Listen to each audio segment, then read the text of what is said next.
எந்த தெய்வமும் ஆடம்பரத்தை விரும்புறதே கிடையாது. அதிலேயும் விநாயகர் எளிமைக்கும் எளிமையானவர். இந்த விநாயகர் சதுர்த்தி கொண்டாடணும் அப்படின்னு உடனே நிறைய பேருக்கு மனசுல ஒரு கேள்வி வரும். நம்மள்ட்ட அவ்வளோ வசதி இல்லையே, அவ்வளோ பணம் இல்லையே, எப்படா இந்த பண்டிகையை நாம கொண்டாட போறோம் அப்படின்னு. நிறைய வாங்கி வச்சு வகை வகையா செஞ்சு வச்சுதான் விநாயகரை கும்பிடணும்னு அவசியம் இல்லை.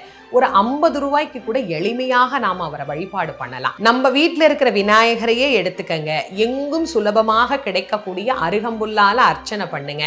நெய்வேத்தியமா அவல், பொரி, கடலை, கொஞ்சம் நாட்டு சக்கரை போட்டு நெய்வேத்தியம் பண்ணிட்டு உள்ளம் உருகி 2 சொட்டு கண்ணீர், பிள்ளையாரப்பா அடுத்த வருஷமாவது உனக்கு நிறைய பதார்த்தம் செஞ்சு வச்சு நெய்வேத்தியம் பண்ணி வழிபடக்கூடிய அளவுக்கு என்ன வையி அப்படின்னு அவர்கிட்ட வேண்டுங்க.